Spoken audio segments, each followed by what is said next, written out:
Hello, welcome. Thank you guys so much for being here today. Welcome. My name is Felicia from SweetGeorgia, and this is Taking Back Friday, our live stream that we do every Friday on the first Friday on the second Friday of every month. We come here and we catch up on all the things that are going on at SweetGeorgia, and I'm going to have a lot of things to share with you today about what we're going to be working on, what's going to be coming up in the next couple of weeks, and what we have coming up in the school, and all sorts of things. Welcome. It's really nice to see everybody here in the chat. I am seeing so many familiar faces and seeing so many Happy New Year's. Wonderful. Thank you guys so much for being here today. This is our first live stream of the year, and we have a lot of things to cover, a lot of things to talk about. Maybe you will notice that we are currently in my attic. This is a bit of a change of a location, and hoping to keep this a little bit consistent throughout the year, and that you'll be very familiar with this room in the coming months. I'm going to be doing a lot of things from this room here.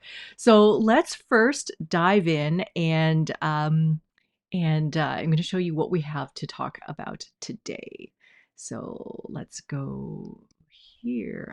Okay, yes. So welcome. Happy New Year. We have a lot of things to talk about. We have lots of things happening for this new year, new projects, new courses, all sorts of things like that. So we're going to talk about those New Year plans. We're going to talk about Secret Stash, which happens every month, and a new thing that we have coming called the February Fibre Prep, or Fibre Prep February. We were trying to figure out what to call it, but Fibre Prep February. FPF seems like a good acronym for that. And then we have a lot of spinning news and a lot of spinning fiber and a lot of spinning stuff that we're going to talk about very soon as well. And I have some patterns as well to share. Fantastic. Thank God it's Friday. That's what Joyce is saying.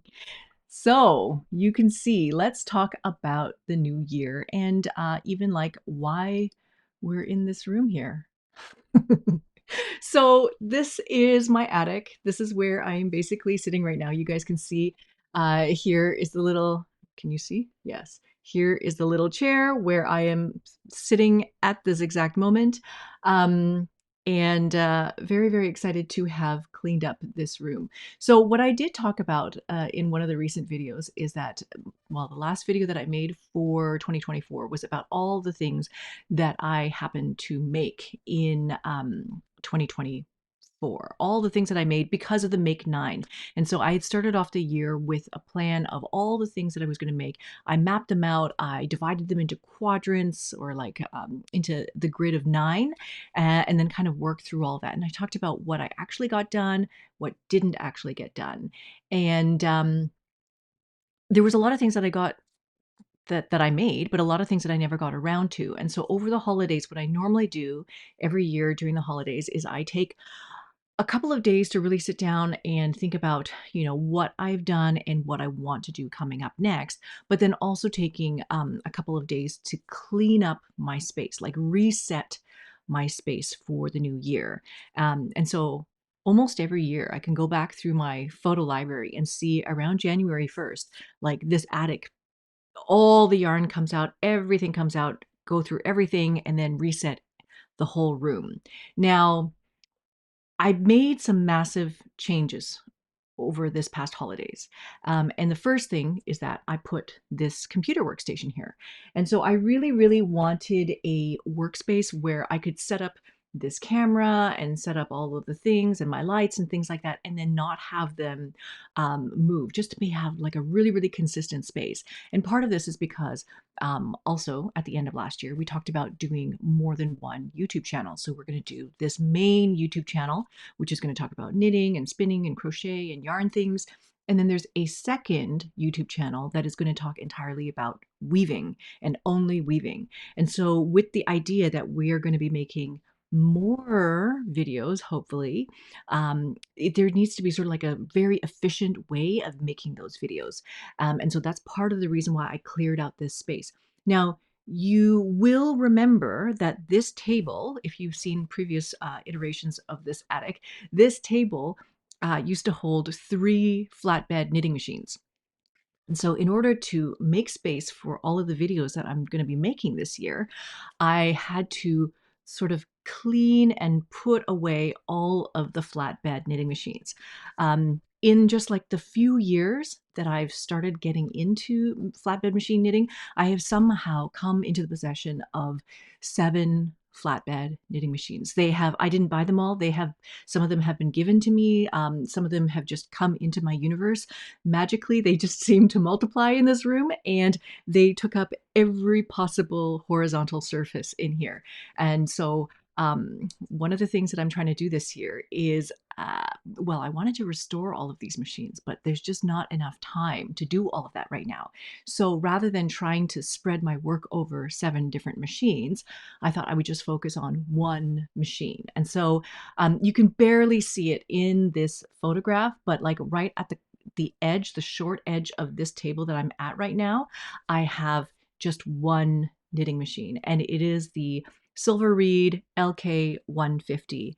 And this is kind of like a little bit of, well, it's actually not a little bit. It's a big, big hint about what we are going to be focusing on this year. So it's kind of maybe not going to be a surprise to many of you that we are going to be focusing on doing a lot more content with that LK 150 flatbed knitting machine. It is a great machine because it knits basically everything that we would normally knit for knitting yarn. So like anything from like a sport weight, DK weight, worsted weight, this machine would handle all of that weight of knitting yarn. And so all the things that we might want to make, whether it's like hats or sweaters or like a heavier weight shawl, all of that kind of stuff could be done on here. Or if you wanted to hold together a fingering weight yarn, like a sock yarn, hold it together with a mohair lace weight yarn, like a very, very popular thing to do with hand knitting, we can combine those and also use those on the flatbed knitting machine. So one of the things that we're going to be doing is we are going to be bringing in these LK150 knitting machines into our online store as well for Sweet Georgia. So this is all stuff that's going to be coming and going to be happening soon. So if you are thinking that you might want something like an LK150, please just send me a message, or we're going to put it out there, obviously, through emails and things like that. But you can send us a message, and we are going to start doing some pre-orders and things like that for these LK 150 knitting machines. And doing a lot of things like translating a lot of previous patterns, original patterns from hand knitting into machine knitting, and providing some machine knitting instructions as well. So all of that stuff is coming. So that's mainly the thing that I did in this room, is just reset the space to focus on the one flatbed machine. And the other thing is to focus on my one CSM. So I have my Erlbacher Speedster is right next to this table as well. And so this whole area is set up basically to crank socks, like crank so many socks. And so the goal this year is to do more with that CSM, and to do more river kind of work with it as well. I'm going to talk about like my actual new 2025 Make 9 plans probably a little bit later in another video or something like that, so I can go into a little bit more detail. But you can also see that behind me, there's actually 2 looms. In the big photo here, there are 2 spring looms side by side. I always, I kind of always position the camera so you can only see one of the looms, but there's actually 2 of almost the exact same loom side by side. And again, this is something that was like acquired over the past couple of years. And I I have this desire. You know how some people will want to like rescue animals, or rescue dogs or things like that. My thing is that I would like to go around and rescue looms and rescue these flatbed knitting machines. I see them on Facebook Marketplace, and I just think, oh, I could do so much to help it and take care of it, and then clean it up, and then just make it function again. Just so many things about that whole process really, really appeal to me. So in any case, these looms just seem to come into my world, and it's wonderful. And so that's why there are 2 of these spring looms next to each other. But one of the things that you may or may not have noticed is that, like in many of the videos over the past couple of years, this loom that's right behind me has had the exact same warp on it for literally years. And I was so afraid to cut it off because it represented something that I really, really wanted to do, um, and then just could not direct my life to do it. Um, Basically, I cut it off during the holidays, but this is this is all that was on that spring loom for a long, long time. And this, it basically just represents a double weave sampler. So this is a double weave project. One side of it is this, and then if you turn it over, the other side is orange. There are two layers here being woven at the exact same time. And so this is a sample that was going to go to the Guild of Canadian Weavers Master Weaving Program. But this is level 2, and I had not yet even completed yet level 1. So I was already working on the second year assignments when I hadn't finished the first year assignments and handed those in yet. And so I kind of feel like this is maybe like a someday maybe project again, of working towards that sort of master's certification program for the Guild of Canadian Weavers. But at this point in time, it feels like swimming upriver, upstream. And so when I get that feeling of having to swim upstream, then I know that it's really not the right thing to be doing at this moment. And so that's why I did finally cut it off, and it is going to become a loom and a warp where we're going to do different things. So I'm going to rethread it and try to learn some new weave structures and all sorts of things like that. These looms are meant to, help um, just inspire and encourage you to try different things, learn new things, add new things to your repertoire. So this is one of the things that I talked about last year on that live office hours, the end of January live office hours for the school, just talking about, when you look at the projects that you want to make over the year, I'm not so much looking at the final object that you get at the end of the day. I'm more looking at what is the skill or the technique or the new thing that I can learn out of that. And then out of that learning, just so happens, comes a product. But whether or not I get the product, I kind of don't really care that much. I really am interested in the learning part of it and like what new thing could I add to my library of knowledge, basically, is what I'm looking at. So that is the plan. I have a blanket going on the other spring loom there. So this one that is here, this is a 90 centimeter wide loom, which is about 36 inches. And then the other one that is sitting right behind me, that is a 110 centimeter loom, which is approximately 44 inches. So the 36-inch wide loom, I wove a double weave blanket on that last year. And so I have cut off and preserved all the ends. And I have currently another warp. So this warp that I wound over the holidays, this one is the one that's going to go onto that spring 90 loom, and then that's going to make a second version of a double weave blanket that's going to come out in Weft magazine, that new magazine, that new weaving magazine, which is coming out in spring of 2025. I think it's about April 2025. So that is another sample that's going to come out for that. So excited for that to come out. Yeah, and I'm going to try a bunch of different weave structures and all sorts of things like that. So we'll talk about that and like a make 9 maybe in an upcoming video. But I am also curious about like if you go through a similar process of kind of like reflecting back on the year. What did you make? What were you surprised by? What did you not end up making? Was there like a detour? Did you go off on a tangent somewhere and learn something completely different? I'm always interested in those kinds of things. So if you want to pop that in the chat or in the comments, I would love to hear about that as well. Um, yeah, I do really like that sort of time of reflection and resetting. I think it's really, really important.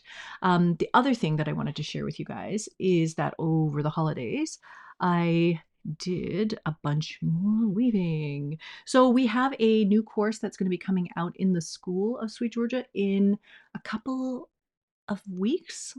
I think it's next month in February. It's supposed to come out.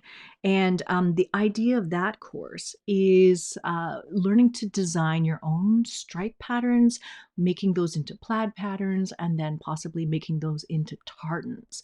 And so I went through like a good deep dive into researching tartans and learning about how all those work. And it was super, super fun. So those are some of the photos from what I worked on over the holidays. So you can see I was warping the fanny loom over here. That's my fanny loom that's downstairs. I warped it with my trapeze, my warping trapeze, which is that setup where there's two big long bars and it's holding up the warp and sort of allowing it to um, even out its tension and all that stuff as you're winding on the warp. It's a really cool process. I wrote about that, and it's going to come out also in a Weft magazine issue later on next year or this year.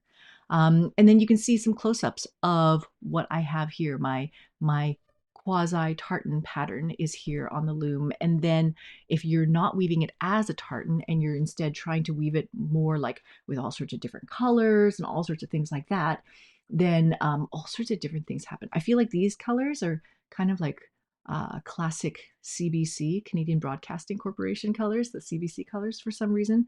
They're like morning sunrise kind of colors. But yeah, you can see here that this is the little sample that I wove and then cut off the loom so that I could measure it and measure all of those the changes to the fabric and all sorts of things like that. So this is all going to come out very, very shortly on the School of SweetGeorgia.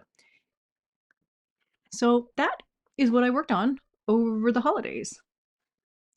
Now,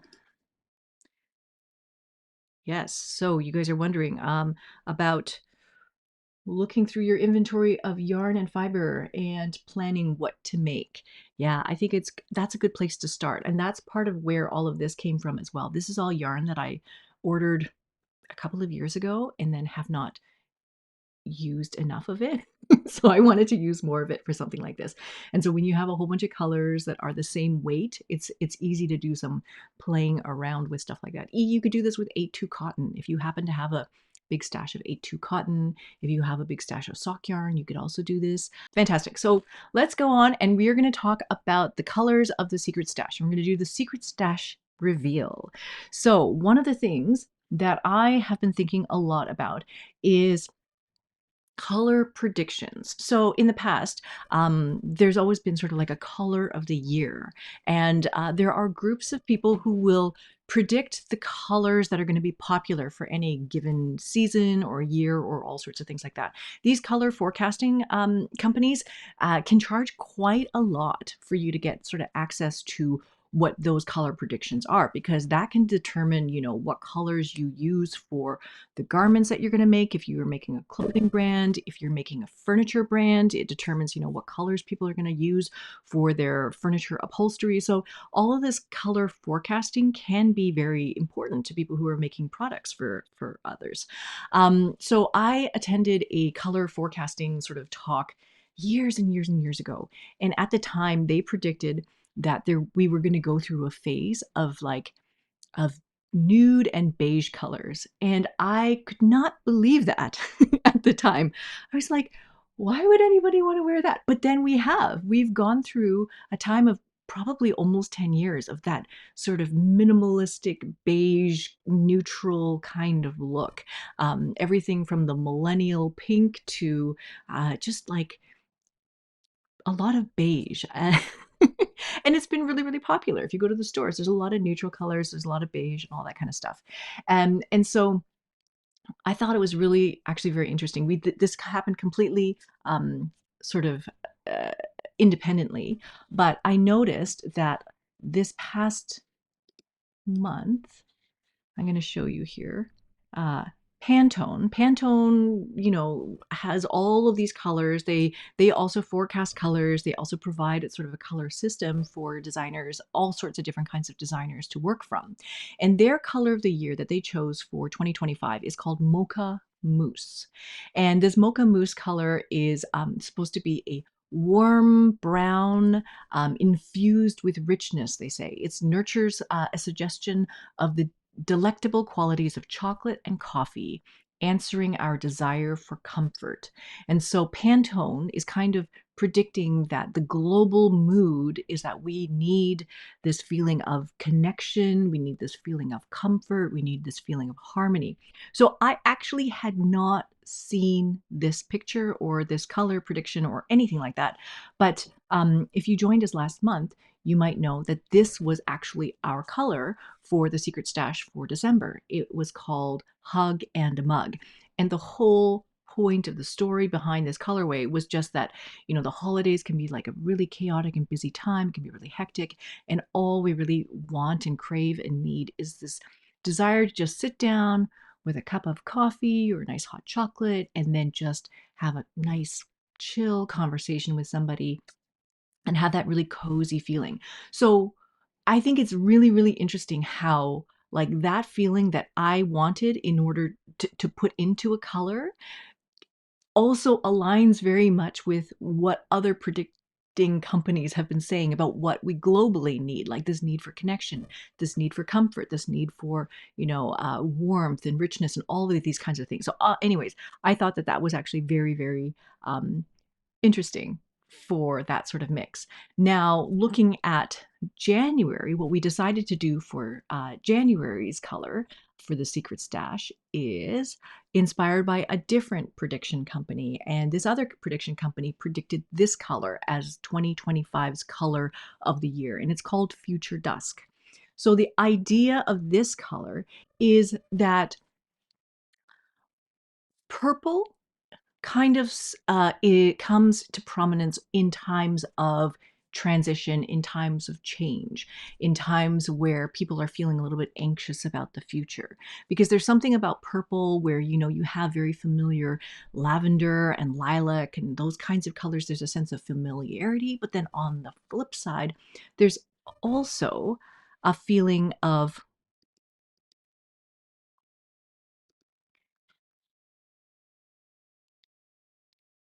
there's also very much a feeling of futuristic stuff. So there's also a feeling of looking towards the future. And, this past year being sort of the first year that generative AI has really come out to consumers to be able to use, there's a lot of probably like underlying anxiety around that kind of thing, not knowing where the future is going to lead, especially in January, not knowing how the year is going to turn out, all of those kinds of things. So that's kind of where that color idea is coming from. And so this is the color that we came up with for January 2025.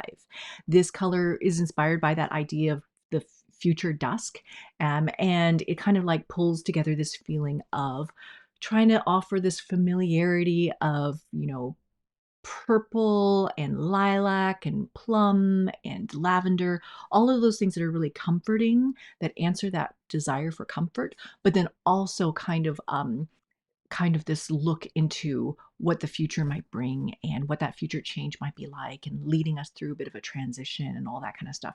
So that's where this purple color came from. I love this color. It's really gorgeous. There is a skein of it here on my desk, and look, the color actually matches the photo colors. I'm so excited about that. That's like one of the biggest deals, is when we're doing these live streams, is that we can somehow make the color look correct on screen and as well in the photos. So that is that in the skein. I managed to take my skein and I wound it up into a cone using the EEW cone winder. It's the electric cone winder that I have. And so I managed to wind it into cone, but I have not managed to crank it into socks or anything like that. So that is that. And then I'll show you that.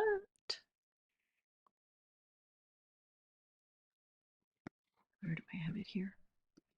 Charlotte actually knit it for us into a little project. So Charlotte knit this into the Ballard slouch hat. This is a hat pattern that we've had for a long, long time. It's kind of like a slouchy beret kind of style hat.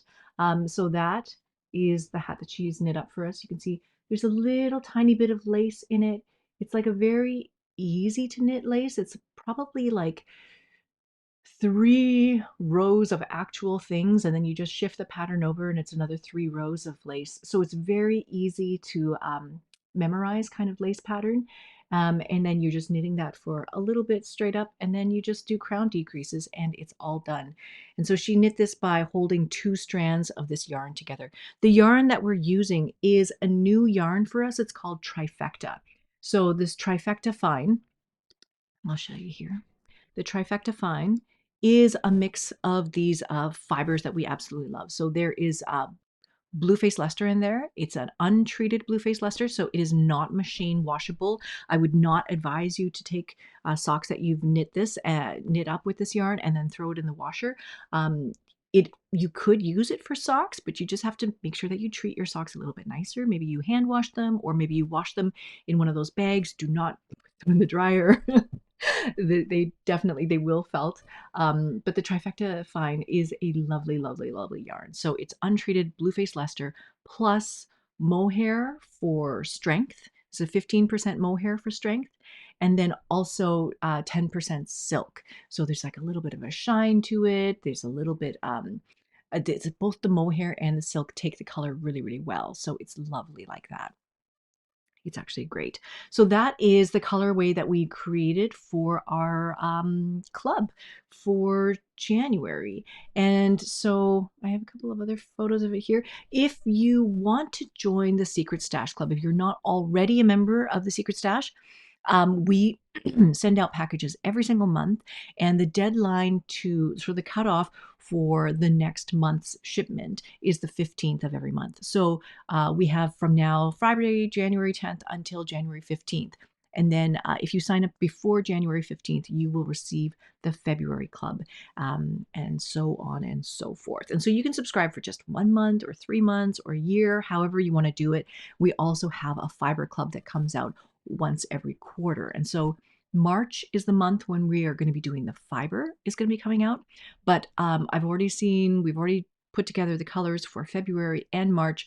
They look amazing, and it's going to be super, super fun, and really, really excited to show you guys what those are going to be in the coming months. But yes, the purple color is also available right now. There's always extras and things like that on the shop website. So you can find, the link is right there, shop.sweetgeorgiayarns.com/collections secret stash club subscriptions, and all of that stuff is there. So thank you to Charlotte for knitting up the hat. I may wear that for the rest of today.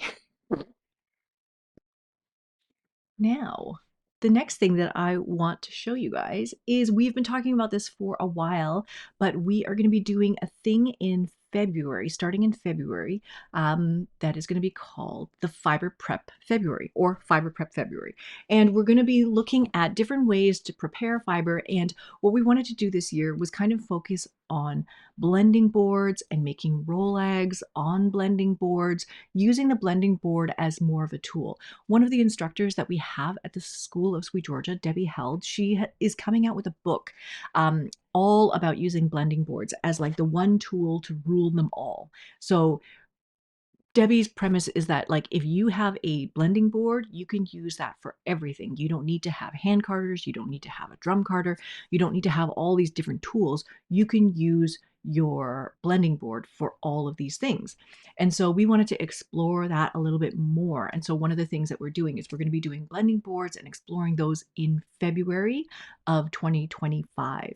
Now, we have more information about all of this is going to be coming out on January the 16th. That's Thursday, January 16th. So if you are interested in joining us for this kind of blending board fiber prep make along all through February, then I encourage you guys to sign up for our newsletter. So that is sweetgeorgiayarns.com/newsletter. And that's where you're going to find all of the information about Fibre Prep February. There's also going to be a page on the shop site and on our own website about this. But we're going to be doing these blending boards. I'll show you. I have my blending board. I have my blending board ready. I have to clean it. I just finished prepping all this fiber for spinning the gradients for my sweater, but I am going to be taking this one to the studio this afternoon, and I'm going to clean it and then make some rollags off of this one. But this is a new blending board that I recently got for myself, and it's from Louette. Luet in Holland. So you can see there's like a keel back here, similar to the Ashford one as well. But there's a keel, and then there's 3 different spots where you can put this little stand, depending on how much of an angle you want your blending board to be at. And then this also comes with dowels, and it also comes with a brush. So all the things that you need are in this little package for the blending board. But the goal is to try to use the blending board for all sorts of things this year.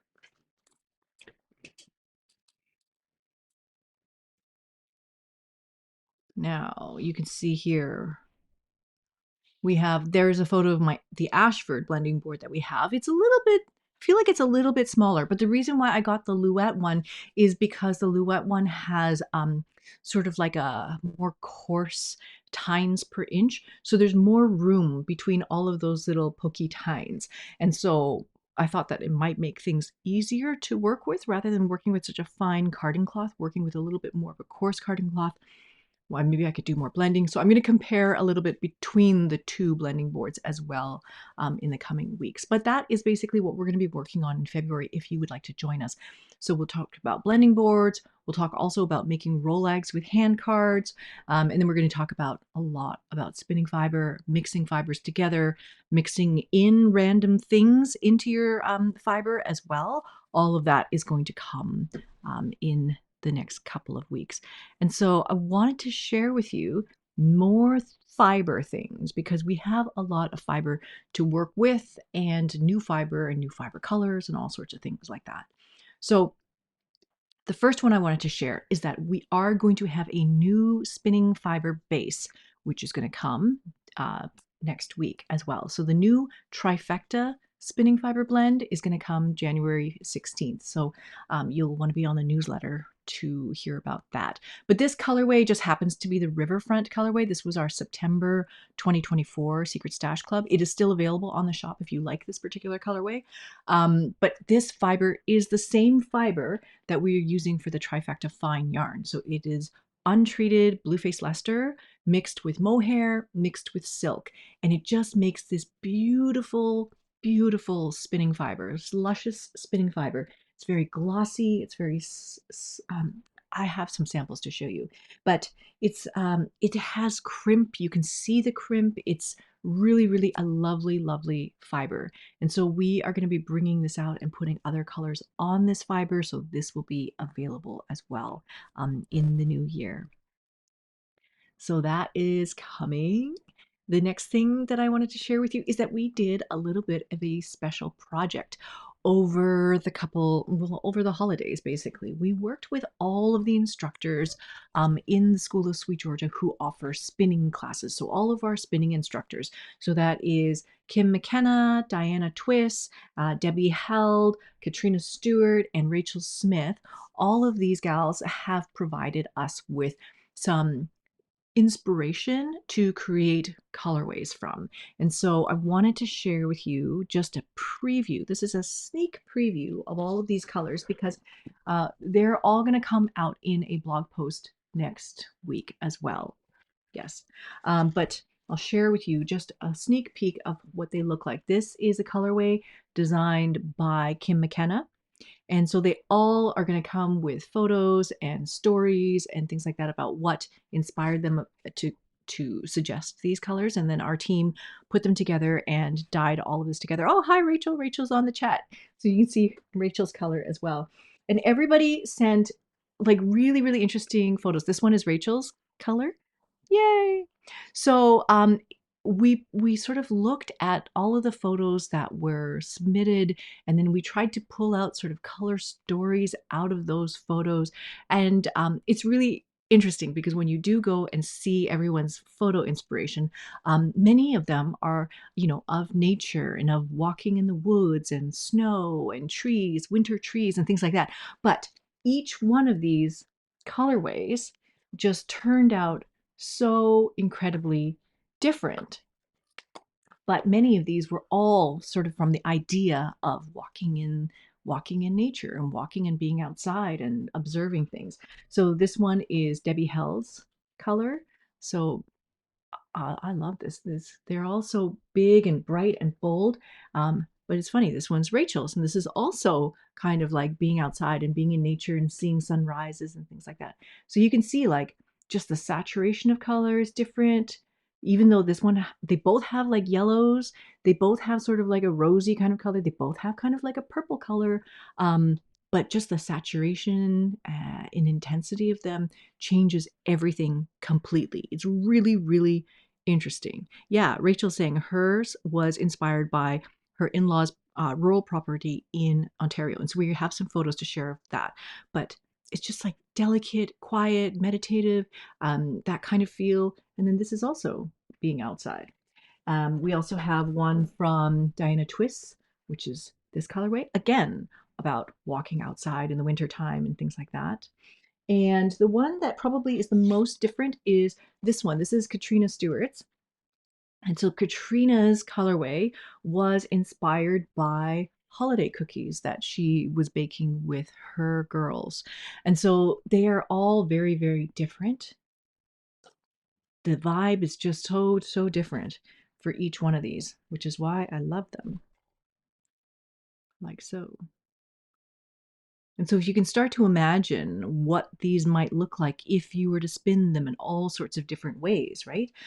We have that course that came out on the School of SweetGeorgia called How to Spin a Hand-Painted Fiber, 5 different ways. So Kim shows all sorts of different ways that you could take one of these fiber braids and then spin 5 different kinds of yarn out of it. She has already spun a bunch of hand-spun yarn from her particular colorway. And so we're going to share photos of her hand spun as well in the coming weeks. Yeah, there's definitely a lot to play with here. You could also take these colorways apart and blend them together on your blending board to make roll eggs. You could do all sorts of different things with them. But in any case, this is just a sneak peek of the colors because they are all going to come out in the newsletter next week. So that's going to be Thursday, January the 16th. It's going to come out in the newsletter. So if you just sign up, sweetgeorgiayarns.com/newsletter, you'll get all of the information about all of these when they come out. Now, I wanted to show you, maybe you can see up close. This is the Trifecta fiber, and it just happens to be dyed on Diana's colorway, but you can almost see like the crimp is right there. It's kind of got a wavy, glossy sort of look to it. It is super, super soft. Compared to the other fiber, which I believe is Cordale, like it dyes a little bit differently. Yeah, it's the same colorway, dyed on 2 different fibers. The reason why this one looks lighter is because it's like more reflective. So it's a little bit more shiny actually. It's going to be really, really nice to spin with. It feels amazing. So in any case, that is the Trifecta fiber and all of the new fibers. Now, a couple last things that we wanted to talk about today was I wanted to mention the school. So we are making courses that are coming out almost every single month for the School of SweetGeorgia. We have a lot of new topics planned for this year. Like I mentioned, we're going to be exploring some other things, including the LK 150. That is going to be coming as well. But we do have already over 100 classes for the School of SweetGeorgia, depending on what it is that you would like to learn. And what we are trying to do is also kind of look at the courses that we started with, because many people started with us from 2017, 2018, and we are doing some work to refresh a lot of that content, refresh a lot of those patterns and things like that. And so one of the first things that we did to refresh some of those projects and patterns is we expanded one of the early patterns called the Radiant Towels pattern. So the Radiant Towels pattern is a pattern that I designed and I wove on the Shacked Baby Wolf like ages ago, but I wove it with something like 240 ends or something like that because I was tying onto a previous project. So I was just reusing the ends that were on a previous project rather than starting from scratch and then making brand new towels. And so the towels that I made for that pattern ended up being quite narrow. They were probably about this wide. And so I still use these towels. They're in my bathroom. I use them as kind of like fingertip towels. They are a little bit more tiny. And so over the years, we decided, after many members decided to expand the pattern themselves and reweave these patterns themselves, we decided to officially expand the pattern and make a bigger version of them. And so you can see here, I have a stack of these really fun, they're all like very citrusy kind of colors. They're just really bright and fun towels. But the towel pattern has basically been revamped so that it's bigger, it's wider. These kitchen towels are great. I think the original pattern started with 7 colors, and so this pattern has 9 different colors of 8-2 cotton. So you could use Brassard 8-2 cotton. You could use, Gist actually has new 8-2 cotton yarn that we are starting to carry as well. We have Ven 8-2 cotton. So there's lots and lots of different ways to play with color in this. If you have an 8-2 cotton yarn stash, which maybe many of you do, you could also make these. So you can see this is sort of the stack of towels that I have here. And the idea is that, let's see, maybe I'll take this one. The idea is that you have all of your colors in the warp and they create these sort of stripes. They're sort of like a fade or a gradient set of stripes throughout the warp.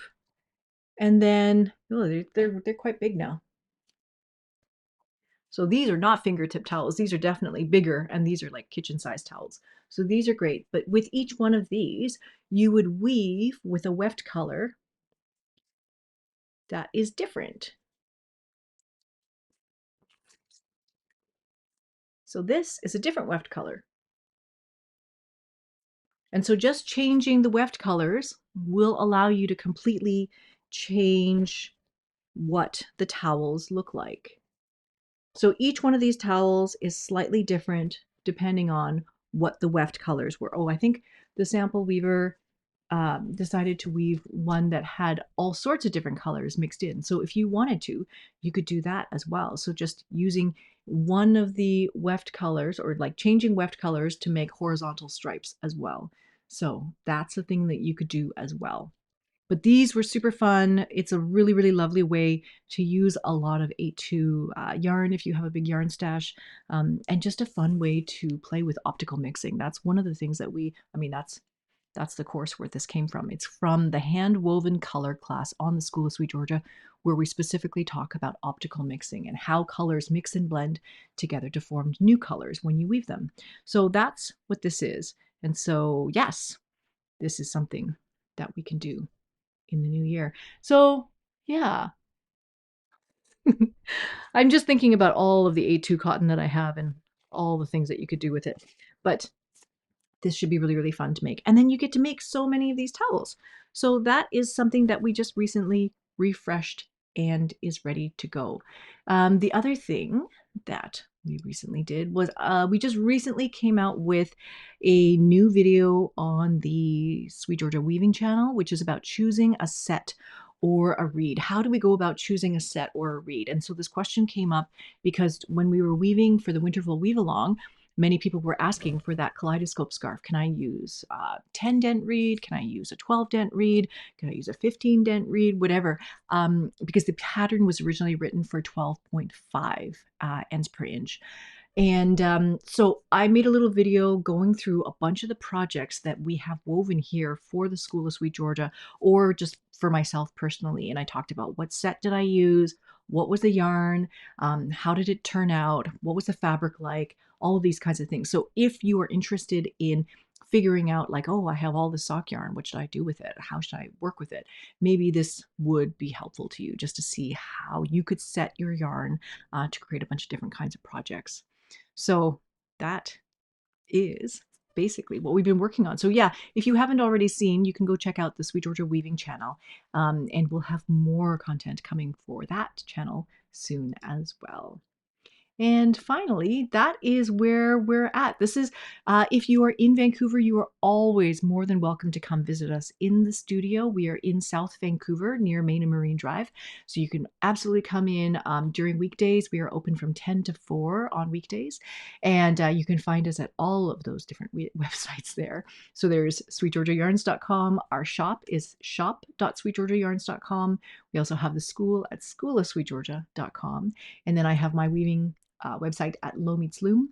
And then finally, yes, if you do want to sign up for the newsletter to find out about all the new things that are coming and happening in the coming weeks, we do, Bridget sends out many, many wonderful, thoughtfully written messages. And so you can find that at sweetgeorgiayarns.com/newsletter for all of that. Yes, I'm just reading all of the comments about weaving and that being like a little bit of a rabbit hole. Yeah, so I would be really, really excited to hear from you guys. You post in the comments or in the chat and let me know what you are thinking in terms of like what you're wanting to make this year, what you're wanting to learn this year, what are the new things that you want to try this year. If you go back to that live office hours that I did back in January, I did talk about sort of breaking up my topics into this idea of like discovering what's new that I'm going to learn. The second one is what am I going to develop? What am I going to get better at? And then what am I going to deepen and what am I going to go like deep and really go down that rabbit hole and explore all sort of really nerd out about that particular topic. And so if you have 9 different projects that you might want to make over the entire year, and then you divide them into discover, develop, and deepen, you could do like 3 projects for each, 3 different topics for each.